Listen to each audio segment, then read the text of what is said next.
Are we all here? Let me see if I can get.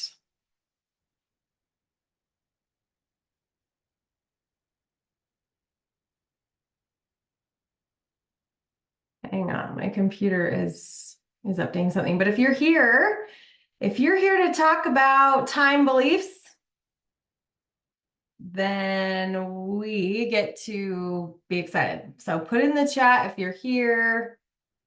Teresa's here. So good. Okay, I was able to get this here. I don't know how I'm gonna be able to. I got a new computer, and that means lots of things updated. Who knew? Amy's here. Christy's here.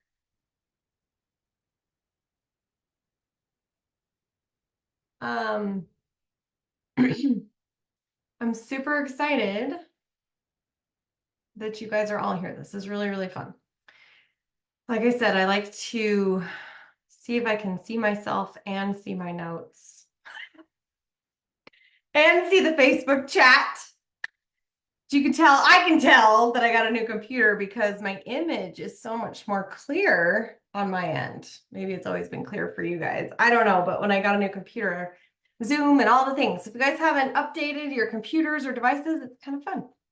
Okay, so we're talking about time release today. Oh, Latia's here too. So good, you guys. I love it. I'm Robin Whitworth. I'm the facilitator, creator of the Elevated Mother Experience program and the Solve Your Own Mastermind, and soon to be part of the facilitation of the Elevated Coaching business. So anyone here that is entrepreneurial, someone that's looking at mentoring other people, someone that's looking at, I want to build something online, something virtual, where I'm going to be able to coach someone through something, whether that's bread making, whether that's parenting, whether that's life coaching, money coaching, like whatever it is that you're going to facilitate the learning and experience of someone else, this coaching, elevated coaching business, and you maybe even started and you're not sure how to do it, or the business mindset pieces that come with being a mom and a business owner, this will be very beneficial for you. And we are looking for 10 women of such values, trajectory, whatever, to go through and be our first beta testers. This means you will be getting a significant price difference than what it will be when it is retail. THEIF, it launches February 5th. We want everyone in, registered, their investment made by January 30th so that we know exactly how much to roll out of stuff. We've got a couple members from my business team helping facilitate. It's going to be amazing. You'll see Christy Garcia in there. She's amazing. That's how she knows the launch date. So if you're interested in doing this, send me a message, or a member of our team. You can put it in the tab. Where did that even come from? You can put it in the chat.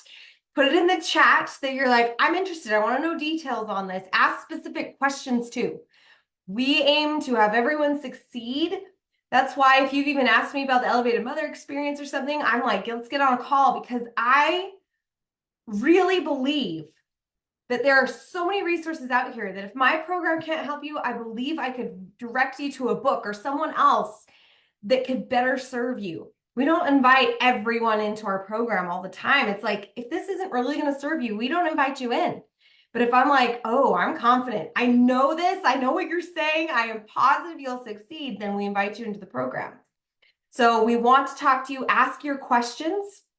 So Amy, Therese, get in Messenger. You can talk to Missy, you can talk to me, you can talk to Christy, you can talk to, trying to think of, that's probably the best people you want to talk to, but put them in here, and Latia, and we will be able to ask you some specific questions. It'll be things like, what are you striving for specifically in business?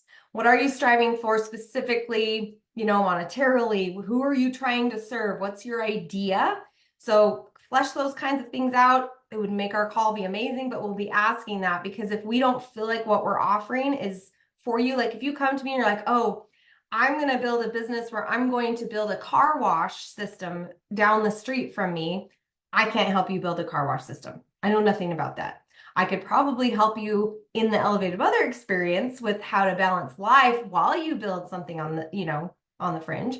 But if it's business specific, again, that's off tangent, off topic, but I wanted to do it because you'll be hearing about it all month. You'll be hearing about it all month.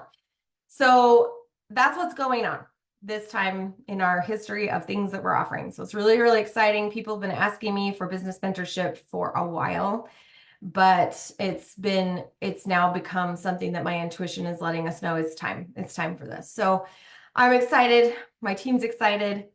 Really good stuff. So in the same vein of coaching along someone when they're like, I want to create a business and I would like to change just my life, my lifestyle, my quality of life, what I'm experiencing in life. Time beliefs are so important. I actually just met with a beautiful, beautiful mother this morning, and we talked about how time beliefs are really subjective to the person, what you think about time, where you feel like you are in time. And if you saw my post, I posted things like phrases that say, well, there's a light at the end of the tunnel. If I can just get through this, that's a time-bound idea. That there's going to be a time where you're going to get through something and then an event is now viable to occur. And what's unfortunate in my belief system is that they don't allow those feelings that they have predetermined can only happen once they're out of the tunnel. That might be happiness, success, enough money, feeling confident. They've reserved it for the end of this journey. So while they still feel like they're in it, they don't allow those feelings. The mind says, oh, we don't have those feelings till there. Okay, that's the belief system I'm working on. So these beautiful, amazing moms that are probably doing a hard thing, they're building something, they're getting through the first stages of maybe motherhood, they're whatever is feeling like a growth opportunity, a challenge for you. And you've said, I will feel better at the end of it. It's really, again, in my belief system, it's a tragedy that they've reserved beautiful feelings of success, progressiveness, contentment, peace, happiness, joy, thinking that is only available to them over there because of a time-bound belief system. Is that just blowing your minds? So one of the other examples, it's like, after Christmas, I'll be able to make that decision. That idea is like, oh, after this amount of time or during this period of time, I will have so much stress, I can't think about this. Well, after I get through January, everything's in uproar. I have to put everything away. I got to get my house back in order. Then I'll have enough brain space to, oh, well, once school's back in and we're in a routine and we haven't had any holidays, I'll have enough money to. Yes, the Happiness Advantage book.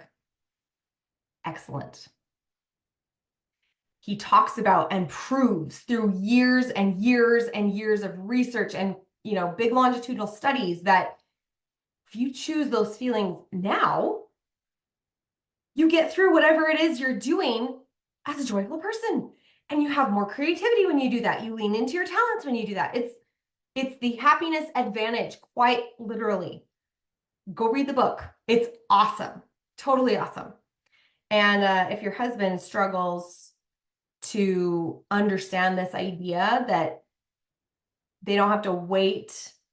I say that because that book is specifically, I feel like it lends to the masculinity mind, a mind that likes to compartmentalize. That may be you, but a lot of times men respond really well to that book, where maybe they don't respond super well to more introspective books, which lend to more feminine energy. Take that however you want. But saying, I won't have enough money until what? Till you've made $50,000? What if in the course of creating $50,000, you had to hire this person and you had to buy that new equipment? Then you don't actually have $50,000 in your account. You might have 10 because you had $40,000 of expenses. I remember being mentored by a man, beautiful masterclass series I went through, and he's like, I make 12 million a year.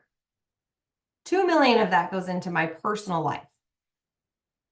Okay, we're getting balloons when we do. Okay.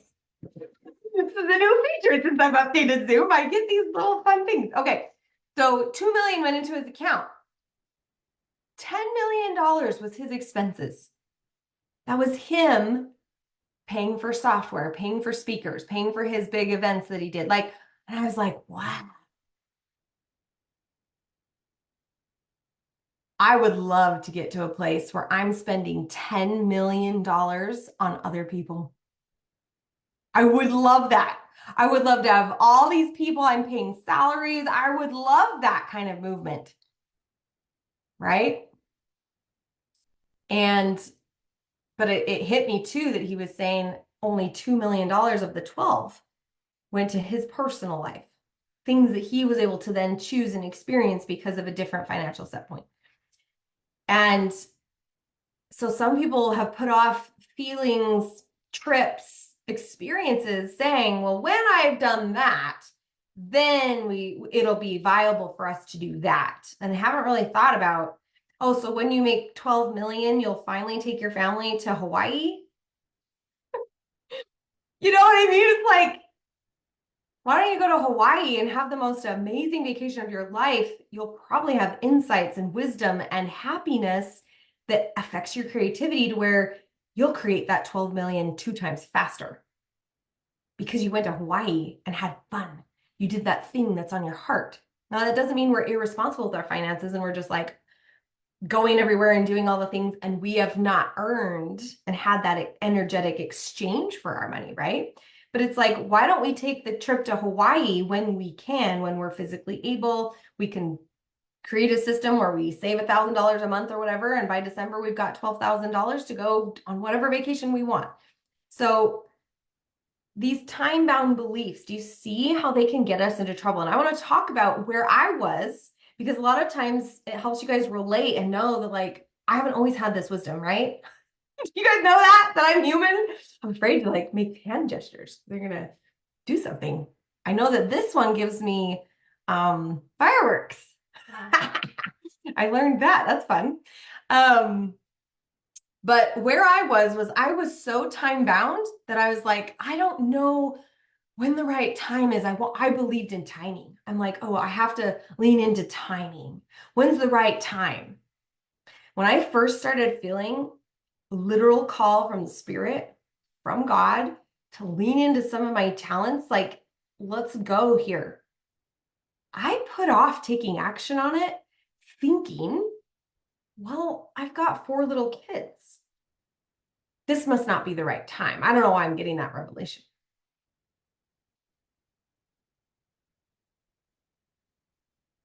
What a great inspiration, but it's not the right time. Think about it, ladies. I'm going to be bold. You'll be questioning what you think about time. Is God time bound?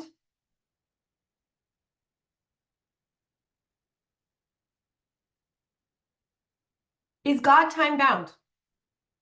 Like, do you really believe that the all-powerful God of our soul and spirit is worried about what time it is? He sends me inspiration all the time, and it's around 4 a.m. human time. Why does he do that? Why does the source be able to flow into my mind between 4 and 5 a.m.? I really don't think God is looking at a clock and being like, yep, it's time to send that message to Robin. I think the message was there a long time. It's when my brain receives it, when my physiology receives it. Okay? I've opened up my belief system to saying that receiving messages at 4 a.m. is just fine. So I do. Interesting, right? So if we think, I've been inspired to do this thing, but it's just not the right time. According to who? Because when I kept saying, I'll get to your question, Therese, remind me at the end if we haven't, but according to who is going to be a really, really powerful question for you guys to release time beliefs. And if anyone else has come on the call while we're talking, please say hello in the chat so I know who's here. According to who? Who said this isn't the right time to do something? When I believed that there was a bigger source out there determining my timeline, it was actually very restricting. I went through about 10 years where I didn't act. Hey, Sierra, where I didn't act on stuff. Hey, Katie. Hey, Cherie. Thank you, guys. I didn't act on stuff because my human was feeling tired. My experience was telling me, my culture was telling me this was not the right time. So I didn't do a lot of things for many years when I was having babies, when I had kids. I'm like, it's just not the right time. I have to wait for the right time. I was full of beliefs of, if I start a business now, my kids will get less of me. According to who? If I go full bore on this goal, my husband will feel stressed. It's not the right time. According to who? God? Think about it. Lean into what you understand.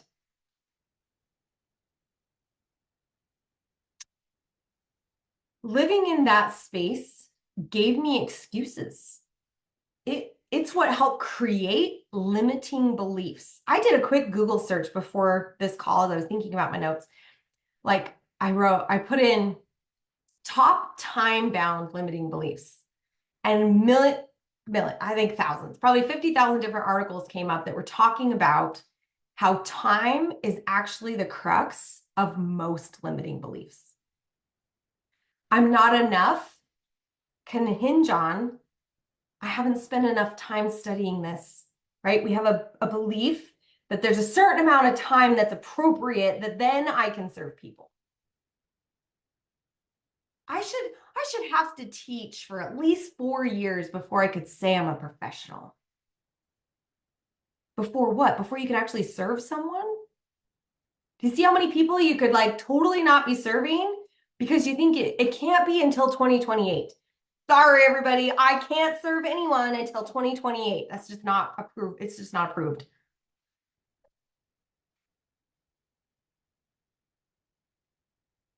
Sorry, my youngest child has to be 5 before I can serve the world. Is there something magical that will happen to your child when they're 5? All of a sudden, they will be able to trust you intimately, so much so that they'll know that when you're at work, you're present in their life still.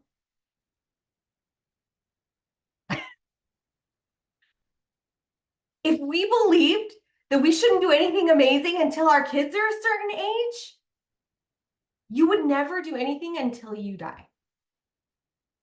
I love that movie, Amy. You're killing me, Smell. Like, we would never do anything. If you've ever read the book, The 5 Regrets of the Dying, one of the top regrets is that people lived for other people. That's what time beliefs do. We're thinking about other people's experience and trying to show up the best we can for their experience, which is according to their own choices. How could you ever succeed doing that? It's impossible. It's impossible. Once we stop taking responsibility for other people's experiences in their life, realizing they're going to choose what they're going to choose, I recognize that if I have pure intent and I work on being present with my kids, then whether my kid is 9 months old or 5 years old or 16, they're going to feel it. They'll know. They will know. And if God has put this in my heart and we've planned to do this, then my kids must be born to me being capable of having a mom that's going to work 4 hours a day. Right? I really lean into the idea that if this is my soul telling me this is part of my mission, then the kids that were born to me are capable of living with that kind of experience, and it will be for their benefit. My working will not harm them. In fact, if this was my mission and these are the kids born to me for this, and I don't do it, could it actually be to their detriment? Maybe they were born to have dreams and goals and they were never modeled it because the mom never leaned into her dreams and goals. Does that strike a chord with anybody? As I have leaned in that this calling is from God, I don't question the timing. I don't question the inspiration that comes to me. And when I have thoughts about, oh, but what about my kids? I'm like, I wonder who's telling me that. I wonder who doesn't want me to share my mission right now. It's not God.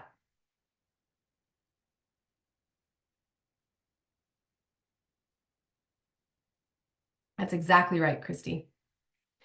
We think we use time as this crutch. And I learned, looking back, once I started taking full responsibility for every experience, it was like I was reborn. And go read those scriptures where God talks about becoming a new creature through the gospel of Christ, being reborn. Yes, in some religions, they've decided to symbolize this rebirth through a baptismal experience where you go underwater like you're dying and then you come up a new person when you've decided you've been saved by what Christ did, right? We see that in many religions. Not everyone does that. But the idea of being reborn felt real to me in 2018. And I've been converted to Christ for a long time, but like, I really felt like I was reborn.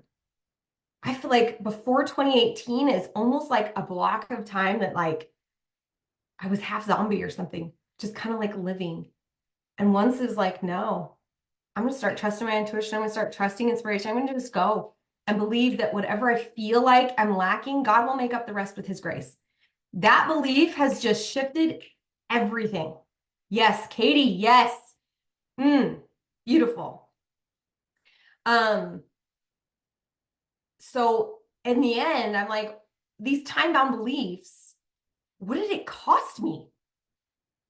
It cost me feeling peace and contentment and happiness and joy. That is possible. Jesus talks about that. He says, my peace I leave with you. We can have it all the time. My yoke is easy. We can feel like things are easy all the time, right? But we make it hard. So great question. If you feel like life is so hard, you say, why am I making this hard? What beliefs are at play here that says this should be hard? Thereby, I'm leaning into this idea that it's hard. What if it was easy? What if it was fine? I also, because I lived in time-bound scarcity, I was like, everything has to happen like this. So we'd go on a trip and I'd be like, we have to, so let's talk about a trip we had, I don't know, years ago, 2012 or so. And we got to this beautiful, fun place. It was so fun. And I was like, we are an hour late. We took too long taking the bathroom break on this freeway. And now we're showing up at 5 instead of 4. And it's too close to dinner. So we can't go in and enjoy that thing. Dude, I was so high strung. And then when we checked in, the gentleman was super chill and he was taking his time, but I was projecting my onto this guy. I was just like, can we please get into the room? We wanted to do this thing that's available, da, da, da. And he's like, it's okay. You can do it, at this time. And I was like, no, it's not okay. Like I totally, I was so tense. And those kinds of things would happen to me. It seemed kind of often that I would kind of make a fool of myself being so tense about a thing to then where I would hope I would never see that person again because intuitively I kind of knew I was off kilter, but I just, because I was so in a time-bound scarcity space of mind. I would speak with little, we better do that, and I'd have this tone. I'm embarrassed of that past version of myself, right? And I would speak that way to my kids too. Be like, come on, don't you know we're all in the car? Like, oh my gosh. Like 30 seconds is really going to change our entire lives. It's just crazy when you live in this space of time scarcity. So I would make a fool of myself. I would become embarrassed with different people, only to find out that same guy was probably the guy that was going to let us into this activity I wanted to do. So I had to face him again and again and again in a different, but I had already shown him that I was a tense, time-bound person. You know? And that would happen to me. I would get embarrassed with different situations because I was in this space of such scarcity of time. And that goes to beliefs about self. It goes to beliefs about the experience of other people. Oh, my husband is going to be so sad we didn't do this. My kids are going to be lacking this experience because we didn't get there at the right time. And until I stepped out of all of that, it was like, wow, wow. I was projecting so much onto other people that they would not have otherwise ever chosen to feel that way, think that that was so valuable. They were just choosing to go along the trip that we were on, trusting it was fine. And yet I was making that it wasn't fine, you know? Anyone else had these experiences? Has anyone felt like they're tense sometimes about time? Am I alone? Or do you know people like this? That they're just a little tense about time. This is a cost. It was costing me relationships. It was costing me experiences that could have been so beautiful. But because I was so wrapped up in the time, it became, and I had a belief that that wasn't okay, then I wasn't okay. And I projected all that the things were not okay. My goal didn't happen in 4 months, it happened in 5. Dude, you still did the goal, but because it didn't happen in 4 months, I would sit in a pity party. Not even accepting, loving, and cheering myself for doing it in 5 months, something I've never done before. How could I ever set a time limit on something I've never done before? So, yeah, beautiful, Amy, beautiful. This is deep. So let's get into the how a little bit because it's going to answer part of Teresa's question. And Teresa, please come back with it if I don't come around all the way on this time belief about setting goals with time frames. So this is kind of deeper stuff. So if this stretches your mind, that's okay. Sit with it, right at the top of your notes. I'm feeling expanded. And just, it's okay. But ask yourself, really, what is time to me? Do I even understand it? Do I even want to understand it? What is time? According to who? I believe God is not time bound. There is not a timetable for him. And the scriptures lend to a lot of symbolism of a circle, letting us realize that everything is it's endless. It's this human experience where our bodies age and over time mountains shift with wind and rain and water and earth plate movement that tell us something can change. But is time actually a thing that is passing, can be used up, you can run out?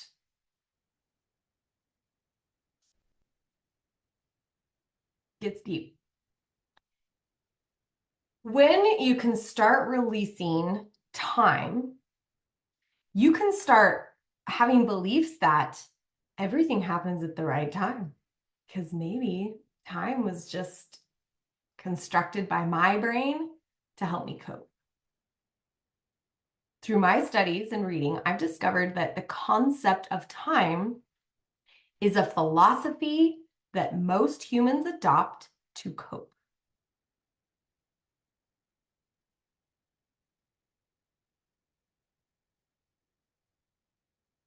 Interesting, right? That time is just a philosophy. We were taught by our mothers. There was a time to eat and a time to go to sleep. We were taught by maybe a school system. There's a time for lunch and there's a time for play and there's a time for being serious. We learn from culture. There's a time when all of a sudden you're responsible. There's a time when all of a sudden you should be capable of trigonometry. There's a time when all of a sudden you should be capable of holding a full-time job. Oh, there's a specific time when all of a sudden, magically, you can operate a 800-pound metal vehicle through a busy town of other metal vehicles and have perfect thought and awareness and safety of all these people's lives going 65 miles an hour. Just magically happens when you've been on this earth for 16 years. Do you hear how funny, how ridiculous this idea can be when we put it in context? I will never forget when my daughter came up to me when she was 4, and she's like, oh, I just can't wait until I'm 5. And we've been doing little preschool books. She's been in preschool for a couple of years. She's getting ready to go to kindergarten, right? And I was like, you can't wait till you're 5. What happens when you're 5? She's like, it's like magic, Mom. Because as soon as you turn 5, you're ready for school. And I was like, she's been ready for school. She loves school. She would love that. I knew she would love that from the time she was about 3.5. And she's like, it's like all of a sudden you're ready for school and all of a sudden you can read. And I was like, oh, this is about 3 years ago. It really spurred on in me a little self-study on where I was seeing time permissions. What if we didn't have those? What if they can read when they're 2? What if they're ready for organized situations with other humans when they're 3? What if some kids, the way their brain is functioning, the package they came in from God, what if they're not open for reading until they're 8? What does society do with those people? They did not conform to our magical timelines. What if your teenager isn't ready to drive? Maybe they never want to. I have a sister-in-law that did not choose to drive until she was 28. Do we pass judgment on those people? Right? Who's feeling this? Who's having their brain go? Realize how much this is step 1 in the 2 skills I'm teaching you today. Step 1 is to become aware. You cannot release time-bound beliefs until you're aware you have them. You cannot change what you do not know, right? So become aware. Every time you feel like you can't do something, shouldn't do something, it won't happen, ask, does this have anything to do with time? Anytime you feel anxious, you feel late, you feel rushed, you feel pressure, you feel exhaustion and burnout, those only happen when people have time beliefs.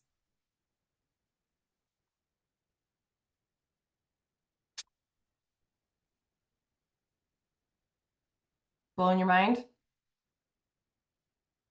So begin by exploring your own thoughts and asking, according to who? According to what? Who says the laundry has to be done by 3 p.m.? Who said that the bills could wait? Wait for what? Who said the bills could wait until the last possible instance before they're late? Who said that? Who said? Who said the registration could wait for dance class until the deadline? Who said that? I hear a lot of moms. Oh, I'm so stressed because the deadline for this and this and this, and I knew that.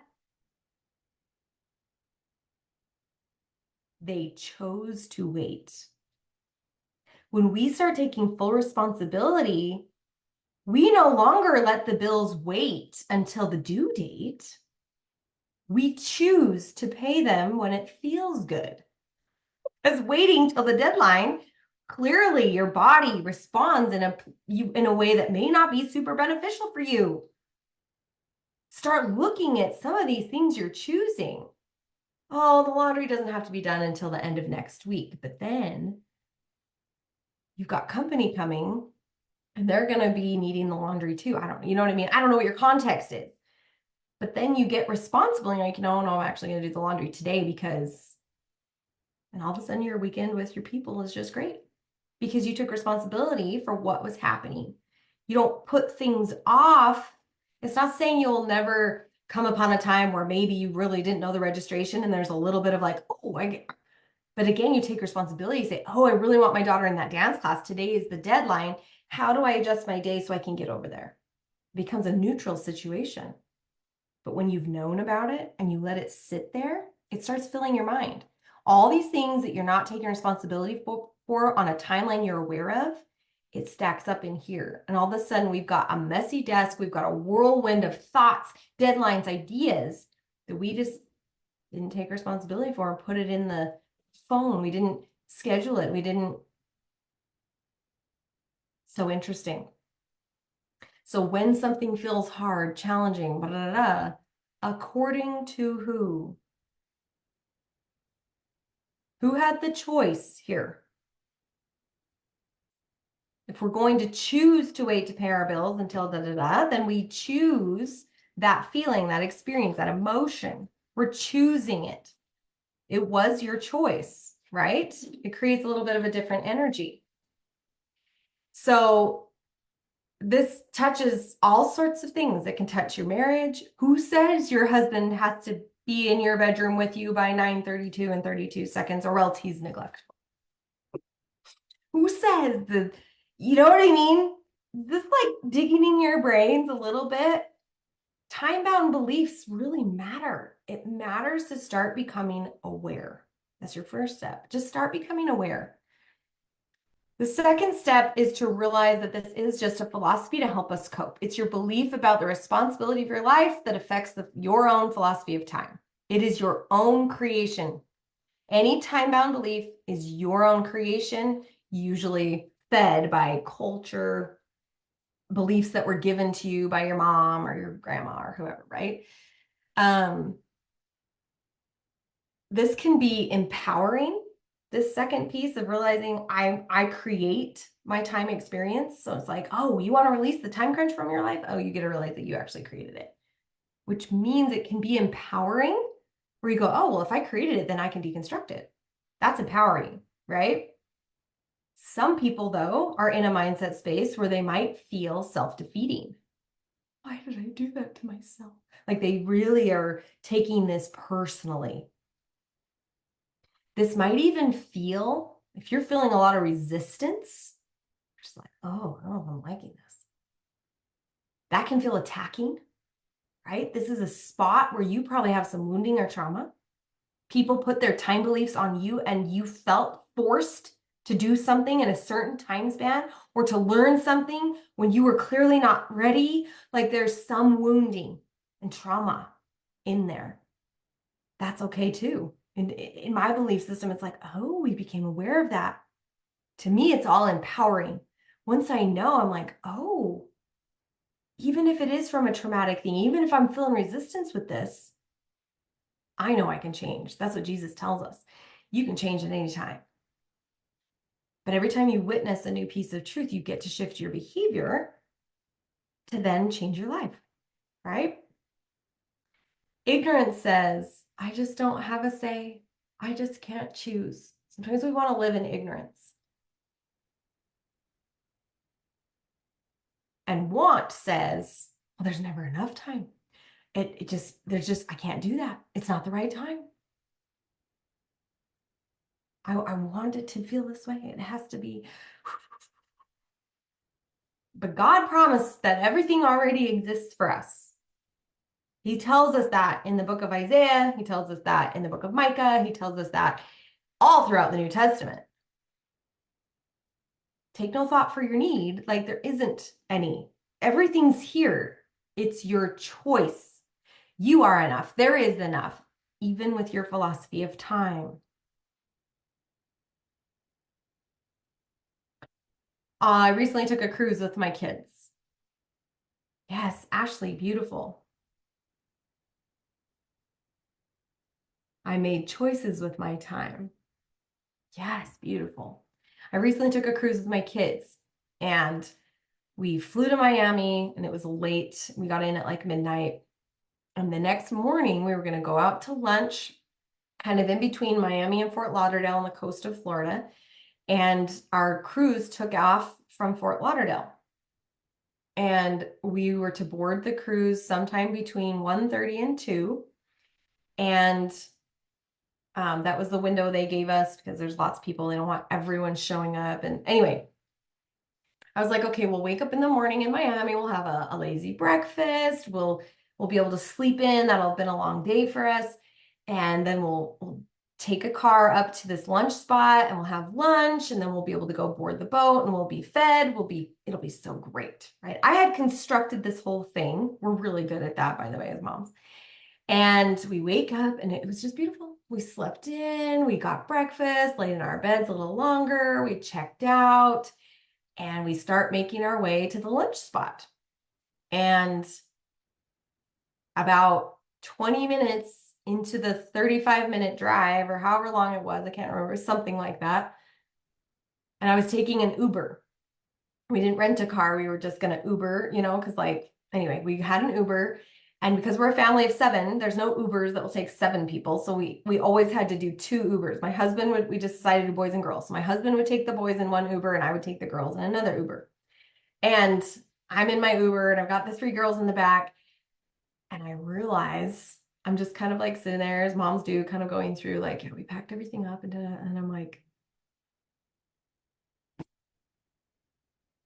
we had gotten out all of our dresses because on the cruise, there's like this, a dinner where you dress up.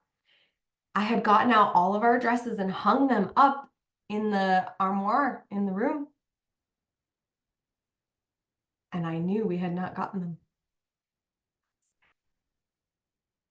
My old patterns started to get tense like this, and I was like, turned back to my daughter and I'm like, we forgot our dresses. And she was like, we did. And the Uber driver kind of looked at me. This is grandfatherly type man. He was older in his 60s. And I looked at him and I said, hang on, just hang on. And he's like, okay. And I'm like, do we have time to go back? Do we have time to go all the way back to Miami and then come back up? Like, I started getting my rig and I was like, Robin, I chose that there would be enough time. It's like, there's going to be enough time. There's going to be enough time. When I just calmed myself down, I looked at him, I said, can we go back and get him? He goes, sure. And he found the next exit, turned around and got us back to our hotel. I got in the hotel and all housekeeping was on this lunch break party they were having. Apparently it was their Christmas party. And I was like, we just checked out 25 minutes ago. We left our clothes in the room. Can I go get them? Or whoever cleaned the room, where is this? Can I go get them? And they're like, well, we're having our big party, so no one's available. I'm like, again, I'm like, gotta get back in this car. The Uber driver was going against Uber rules and like waiting for me because I got out of the car and I even got this text from Uber. It's like, it looks like you exited the vehicle. We can cancel this ride anytime. And my girls, and I was just like, okay. I'm like, there's enough time. There's going to be enough time. There's going to be enough time. Like, it's fine. So I tell the lady, I'm like, look, we're actually trying to get to the cruise port up in Fort Lauderdale. You're talking to me. I'm sure you have access to wherever this room is that has our clothes in it. Can you please go do it? You know what I mean? I'm like, I just like, I'm not going to be tense here. It's going to be great. And she's like, well, let me go talk to the lady. In the end, we got the clothes. I literally like ran out of there. We got back in the Uber. The guy took us up and we actually had time to go through a drive-through, get food. And we got to the port and it was like, I think 2:00 and our window was 1:30 to 2, anyway. But I was so grateful. I was so grateful that I took responsibility for my action, my experience. And I was just like, and my husband's texting me, I'm like, we're going back for the clothes. He's like, okay, well, we'll pick up some extra snacks and it'll be fine if you guys end up missing, the window to get some food before we have to do all the stuff when we board the boat. And I was like, great. Do you see, like, because I remained calm and like it was this thing, it wasn't a thing. Like the kids remember it, but they don't remember it because it wasn't an emotional experience for us all. And so being able to own my choices about time has become a great asset to me. Because in business choices, kids' choices, when we get to the ballet, when we, like, it's like all of a sudden there's a calmness to my life. All of a sudden it's like when I feel myself getting tied in knots about something, I'm like, Robin, is this a time-bound belief? What's going on here? Do you think, like, if we launch the elevated coaching business that I talked about at the beginning of the call, if we launch that February 5th, that's the goal, right? But if it comes February 4th and something is just not lining up and I message people, I'm like, hey, we're starting on the 7th. A time-bound belief might be like, oh, these people are going to be so upset. And I'm like, no, they're going to trust that this is for their success. And I'm just going to write the story that they need 3 more days to feel comfortable too. It's going to be great. Like I used to write stories like, oh, now they're going to feel like they set aside this time and they wasted all their stuff. And I had to go, no, that's your story, Robin. That's your story. And has that actually ever served you? If I get to a meeting and they end up starting a half hour later, am I upset? Or do I believe that they started the meeting 30 minutes later for my benefit? Can I just enjoy that I have 30 minutes instead of being upset? It totally shifts what kind of frequency you live on. The tense, not enough, scarcity is a low vibe. But the abundance of time, the abundance that things are happening for my good, it's a different frequency, different inspirations, different ideas, different capacity can be yours when you release time-bound beliefs and start taking these steps towards responsibility about what's actually happening. Because time is just a philosophy. If you don't make it there at 2 o'clock, is a invisible piranha gonna all of a sudden remove the flesh from your body? Like, where does the intenseness come from when we have these time-bound beliefs? It's interesting, right? A lot of it is we're taking responsibility for other people's experience. We just haven't done it. We weren't trained up that how I feel about time is actually my choice.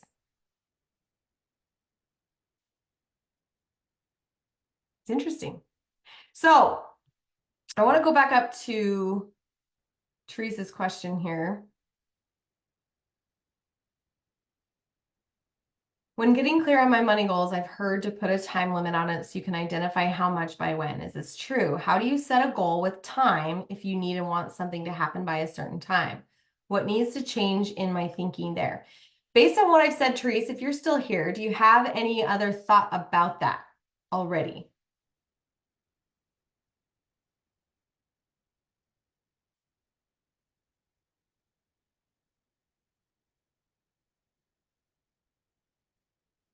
Maybe is she still on? Maybe she's not still on.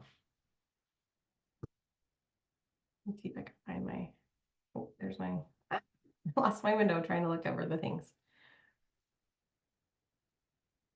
Maybe Teresa isn't on anymore. But she says, I've heard to put a time limit so that you can identify how much and by when. Okay, so I do that as well. I'll say we would love to be moving $80,000 a month in this first quarter. That's a time-bound goal, right? However, my belief system says, this is where I'm striving for. This is where I'm making my decisions. This is the kind of coach I want to hire. Has someone done 80,000 in a month in a quarter? You know what I mean? It helps me to create the next step. Where this can become limiting is when I did $20,000 in the first month. And I'm like, I have a time-bound belief that there's something about my value, my worth, blah, blah, blah. I only did $20,000 in the first month. That's not going to... Dude, can we just celebrate that you did $20,000 in a month? Can we just be excited and go, okay, well, if I did $20,000 in this amount of time, what did I do to create $20,000? Can I do that times 4? Because then I'll reach 80 grand. Right? It's just releasing the time-bound belief says, yes, I want to do this because that spurs me on in a certain action, but I don't have to believe that it has to show up exactly that way. Whatever unfolds, hitting the $20,000 in 4 weeks gives me great data for how to hit 80,000 in 4 weeks. It's awesome. It's completely completely awesome because I'm not so wrapped up in the time bound that I'm a failure then. Then I take those tips I made in second month, I might do 40 grand. I'm like, all right, I can see this 80 grand happening. But if I hadn't said, if I'd said, oh, we want to make 80,000 in a month by next year, do you think I would have the same ideas, thoughts? Do you see how we use it as an empowering thing, but it's no longer a limiting thing? We set those things to just like, okay, I'd really love this. I think I'm capable of it. Let's see what we can do. Get the data, start making it happen. But if I earn 80,000 a month in month 4, who cares? $80,000 a month, right? Like, so yes, I think it's wise to give yourself time frames because we're humans and we do live in this world. But celebrate it along the way and use your goals as a measurement tool. Don't use your goal as a pass-fail experience. Yes, Latia, you're on it. Our goals are measured. I think we talked about this in EMX, right? Did we talk about this in EMX? I know we did in Solid Ground Mastermind, but your goals get to be a measurement tool. What did I learn? What happened well? What can I duplicate? What do I need help with? What do I outsource? What was really like, I wouldn't love that. So it becomes this measuring stick where we go, oh, I was really good at that thing. I'm going to do that again. But it doesn't, you're not a pass fail if it didn't happen in 3 weeks. That's where people fall into a place of victim, low vibe, like it's crazy. Oh, she says yes. So how do you set a goal with time if you need something to happen? Okay, so when you believe you have a need, oh, this has to happen at this time. Oh, it has to happen. Really sit back and say, according to who? According to who? Because if you're like, well, I have to get my taxes done by April 15th, I have to. According to who? Well, the US government. No. You are choosing to be a law-abiding citizen. You're choosing to get your taxes done by April 15th because there's lots of people that aren't choosing that. They have to get extensions. Like, you know what I mean? If you feel stressed about it, usually it goes back to a value that you hold. And we learn a lot about that in the beginning of EMX. In Elevated Mother Experience, your first few worksheets is helping you see where you're feeling these stressful things and what value is actually attached. Because we're all awesome. We already have all that we need. It's just we have these belief systems. And today we're talking about the one about time. So when you say, what needs to change in my thinking? I'm like, you have great thinking, Therese. Incredible thinking. It's just, can I shift from a scarcity of value and my own value to it's okay. Whatever happens, I'm going to celebrate, move forward, use it as a measuring tool. So that's beautiful. Beautiful class. Lots we've covered, lots of stuff. I would love for you guys to even report back in this group things you've noticed were a time stress for you. What changed for you there? So come back, report. I hope this was really helpful. It's going to allow you to have more peace. It'll allow you to have more money. It'll allow you to have more fun because the way that you think isn't going to be so tense and low vibe. That's when we compulsively buy and we do all sorts of stuff that it's just not helpful. So awesome. And again, we're opening the Elevated Coaching Business Mentorship Program February 5th. If you want to join us, let us know. Elevated Mother Experience is open for enrollment for the new year with the way that we're doing it. It's so exciting. If you're like, I would love mentorship in this. I want to go through this. I want to learn the skills of this stuff we were talking about, then come into Elevated Mother Experience. It'll be amazing for you. All right. Have an awesome day, friends.